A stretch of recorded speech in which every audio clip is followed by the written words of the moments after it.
Moderna 2, esse é o nosso último vídeo. Todos nós estamos cansados, mas se você percorrer toda a matéria do colegial em uma forma mais curta e rápida possível, tem isso aqui junto, tá? Então vamos lá, vamos falar um pouquinho de física nuclear, tá?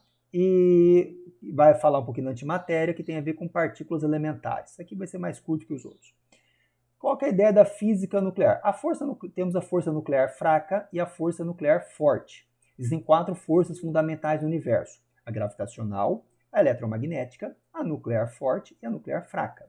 Por que a nuclear forte tem esse nome? Tá? Porque ela consegue manter os núcleos juntos, tá? Mesmo com a repulsão elétrica. Ela vence essa repulsão elétrica. E é o seguinte, esses nêutrons aqui ajudam a manter o equilíbrio. Então, dependendo da quantidade certa de nêutrons que tiver aqui, dá um pouquinho mais de distância entre eles, ameniza um pouco a repulsão e dá o equilíbrio certo. Quando não se equilibra muito bem, ele pode dar outros problemas também, tá? Mas como já descobriu que essa força tem que ser muito forte para vencer a repulsão elétrica em distâncias tão pequenas, apareceu uma outra força nuclear. E uma era forte, chama outra de fraca, tá? Isso tem a ver com o decaimento beta, tá? Então, o que acontece? Você tem um nêutron, e acontece alguma coisa dentro do nêutron, que ele é formado de 2 quarks up. Não, nêutron, cadê o nêutron aqui, ó? 2 quarks down e um up, o nêutron aqui, tá? Então, ele vai ter uma transformação tal que ele vai se arrebentar ali e vai se transformar num próton, mais um elétron e um antineutrino. Outra partícula estranha que a gente vai ver, ó, neutrino tá aqui, ó, neutrino do elétron, neutrino do mu, neutrino do tau, tá? Deve ser neutrino do elétron aqui, se não me engano, tá? E antineutrino, de antimatéria, tá?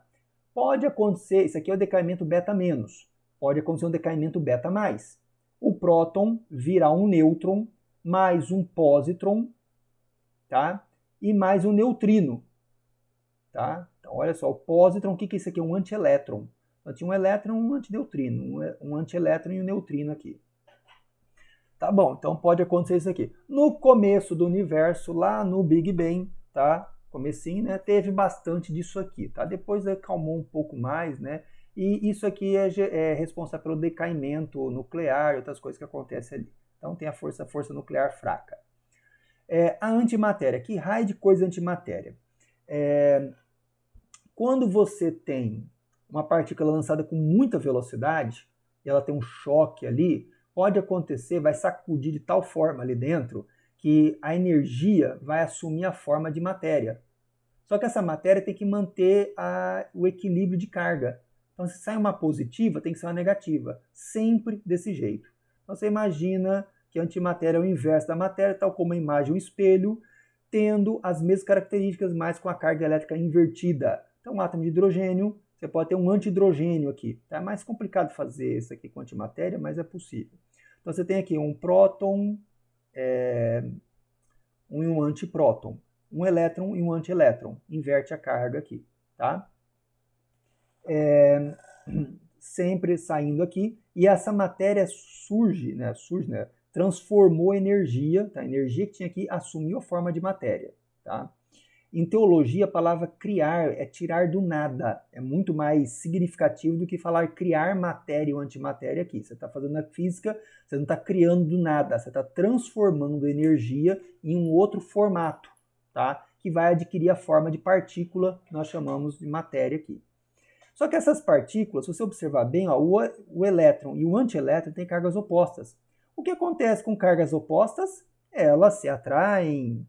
E se elas se entrarem em contato, elas vão se aniquilar, elas vão se espatifar de novo. Vai sobrar o quê? Energia, nesse caso a forma de radiação gama, ou seja, vai sair um fóton desse processo, tá? Carga elétrica sempre se conserva, vai manter a conservação aqui, tá? O que mais que a gente pode falar disso? Eu já fui para antimatéria aqui, mas vamos lá. Um pouquinho sobre armas nucleares. A fissão nuclear, fissão é quebra de núcleo. Você vai quebrar urânio ou plutônio, que os dois funcionam bem para isso. Dá para quebrar outros átomos, mas o que dá certo mesmo é o urânio, tá?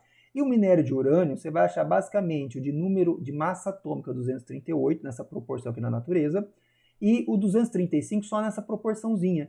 E é esse bicho aqui que é o revoltado, que você pode usar para fazer uma bomba nuclear, aos reatores também, coisa e tal.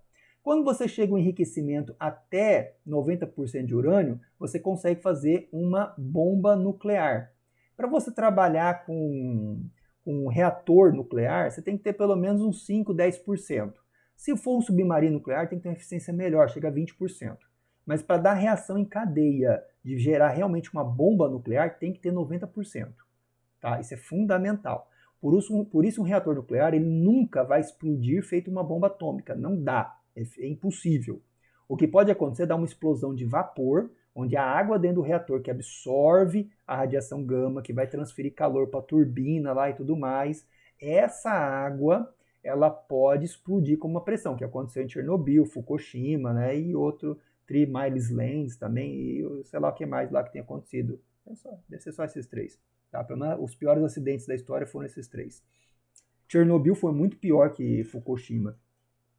Tá? Então nós temos a relação de você produzir bombas desse jeito.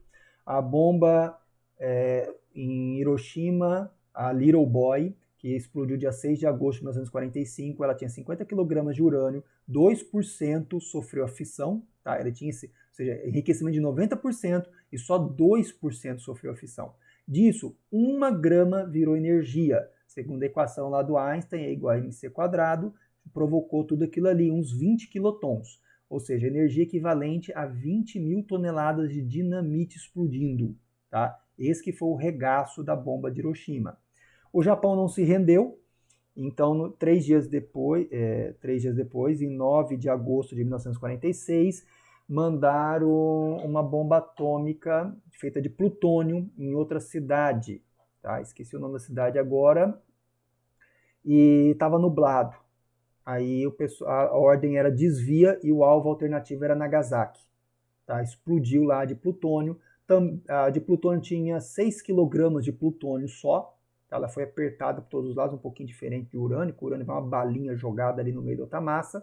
A de plutônio ela foi mais eficiente, precisou de menos massa de plutônio. E produziu também algo nas mesmas proporções de 20 quilotons, ou seja, 20 mil toneladas de dinamite explodindo. Tá? Como que você produz plutônio? Você tem o urânio 238, ele pode, em reatores nucleares, se transformar em netúnio, e o próximo elemento é o plutônio. Então, Urano, Netuno e Plutão, em ordem dos planetas, tá? Então deram o nome de plutônio para ele. Tudo bem que Plutão foi rebaixado para planeta anão, mas o plutônio continua com esse nome ali, tá?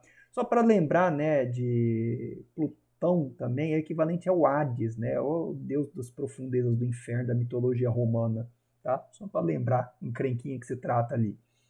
E isso é fissão nuclear. Na fusão nuclear, nós temos junção, você vai fundir núcleos atômicos, tá? Basicamente é o hidrogênio.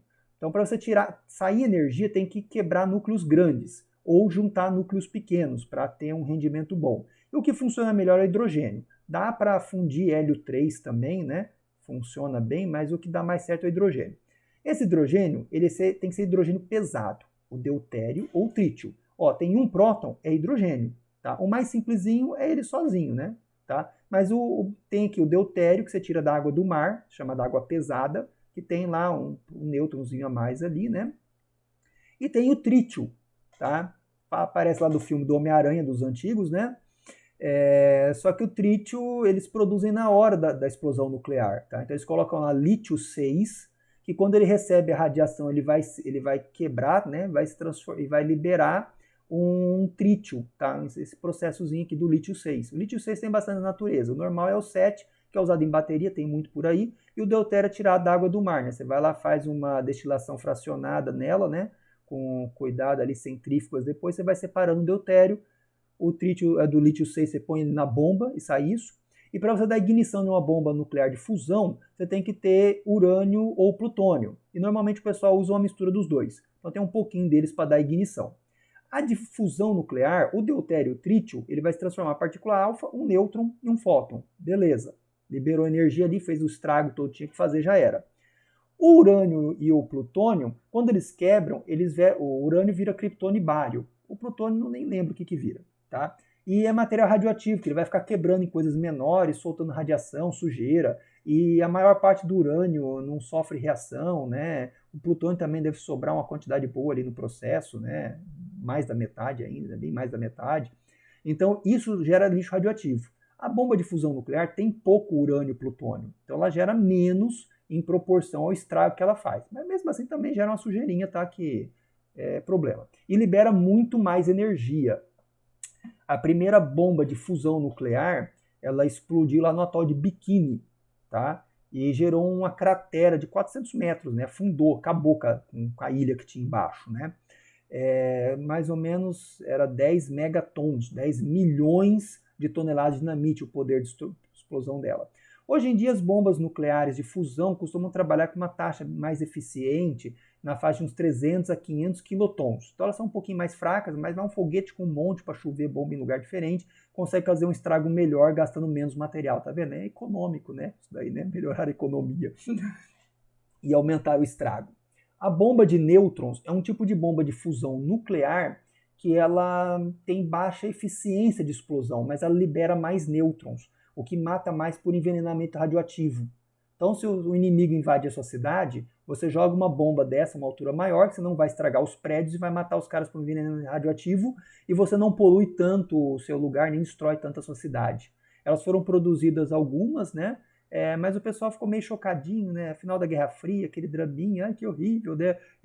Matava por envenenamento radioativo, então mata de um jeito mais cruel, tipo assim, que nem armas químicas e biológicas, né? Então, teoricamente, desativaram as poucas que fizeram, tá? Bomba suja é quando você pega material radioativo, qualquer um desses aqui, que não precisa de muito enriquecimento, e só esparrama ele. Coloca dinamite lá, qualquer material radioativo, principalmente cobalto, né, que ele gera mais sujeira ainda que qualquer outro, tá? Então esparrama aqui não é uma bomba suja. A energia medida equivalente é toneladas de dinamite, né, o quiloton 1.000 toneladas, megaton milhões de toneladas de dinamite, que é o equivalente à energia que é liberada por isso, tá? Então você tem que ter essas proporções ali.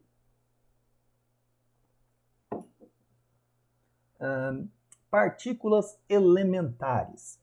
Então, o pessoal achava que chamava o átomo de indivisível, porque não podia ser nada menor que ele, né? Depois descobriu que ele era feito de um núcleo e com elétrons. Depois descobriu que aquele núcleo era feito de prótons e nêutrons. O nêutron foi descoberto em 1930 só, tá? E ao longo do século XX foram entendendo que o próton e o nêutron eram feitos de coisas menores, que era de quarks up e down. Aqui, ó, o nêutron, 2 quark up, 2 down, falando besteira de novo, e 1 up. E o próton, 1 down e 2 up. A formação do próton é isso aqui. O elétron está aqui, ó, ele é uma partícula elementar. Ninguém quebrou um elétron em coisa menor. Ninguém foi tão desastrado que quebrou um elétron até hoje, tá? Então você tem massa, carga, spin, o nome do negócio aqui, né? A massa em megaelectronvolts pela velocidade da luz ao quadrado, porque acharam que ficaria melhor escrever desse jeito. Pode ser em megaelectronvolts, aqui você tem que chega em giga, tá? Um valor 1000 vezes maior que esse. Esse aqui, o up e o down, são os mais comunzinhos aqui, o elétron também. E tem de vez em quando o neutrino. O neutrino foi descoberto por Enrico Fermi, um italiano, descobriu uma partícula neutra e pequenininha, de pouquinha massa, massinha mínima, né? Então a massa pequenininha, um nêutron mínima, neutrino, tá? Aí descobriu que tinha um neutrino para o elétron, um neutrino para o muon e um neutrino para o tau. E você vai avançando aqui algumas famílias, né? A 1, 2 e o 3. E você tem aqui, ó, os quarks, tem aqui o charmoso, o estranho, o top, o bottom. Aí, os parecidos com o elétron tem esse muon, o tau, tá? Essas coisas estranhas aqui, tá? E nós temos alguns bósons que são portadores de forças aqui. O fóton tem a ver com a força eletromagnética, tá? O gluon tem a ver com a força nuclear forte, tá? Então, tem a ver com essa força partícula aqui, tá? E esses dois aqui tem a ver com a força nuclear fraca. Olha a encrenquinha que sai aqui, tem 2 ainda. E esse aqui tem o mais e o menos, tá? Então, quer dizer, são 2 partículas diferentes que pode acontecer aqui. E, finalmente, em 2012, com o Riggs ainda vivo, descobriram a partícula de Deus, ou o bóson de Riggs, tá? Ela tem o nome de partícula de Deus porque o cara foi publicar um livro, que o nome do livro é Essa Maldita Partícula que Só Deus Existe. O cara da editora não vai vender bem esse título, né? A gente quer ganhar, então, vamos fazer um título que vende mais, que eu também estou interessado nisso? Então vamos lá, coloca lá, a partícula de Deus. Pegou e deu certo. E tem outra coisa que ela está associada, porque o ato de criar, tirar do nada, é algo que se atribui a Deus. Então é o seguinte, essa partícula, esse bóson aqui, ele tem a ver com onde a massa, a energia assume a forma de matéria. Então, dentro da física, é o mais perto que você pode fazer com criar. Porque você não tira do nada, você não tirou as leis da física do nada, você não tirou energia do nada. Isso está além do poder humano. Tá? O que nós conseguimos fazer até agora é transformar a energia que já existe usando as leis físicas que já existem. E o mais perto que tem dessas partículas associadas com isso é o bóson de Higgs. Então esse apelido de partícula de Deus funciona bem para ele mesmo. Aí construir o LHC, o grande colisor de hadrons, tá? Para conseguir trabalhar com energias nessas proporções aqui, para você poder mostrar que essa partícula devia existir, que ela foi prevista matematicamente, tá? E dali. A própria antimatéria foi prevista matematicamente por Paul Dirac em 1930 ou 1931, não lembro exatamente, mas é um desses 2 anos aí. E quando você mistura essas partículas elementares, que não tem coisa menor que ela, você pode nascer um monte de zoológico de partículas. As mais comuns são essas daqui. Ó, o nêutron, o próton, tem o antipróton, o antinêutron, e tem esse tal de ômega menos, ômega mais, pion, menos, carro, tá? Carro, né? E um monte de outras partículas que nem cabe aqui. Tá? Então, o importante é você ter noção das partículas elementares, e saber que elas geram outras também, e o próton e o nêutron são os mais importantes aqui do processo. Tá? Então, era só isso. Acabou a nossa gravação, todo mundo cansado, mas você aprendeu um monte de coisa importante aqui, que vai te ajudar bastante a entender o mundo real que você existe, e quem sabe até passar no vestibular também. Então, tchau, boa sorte.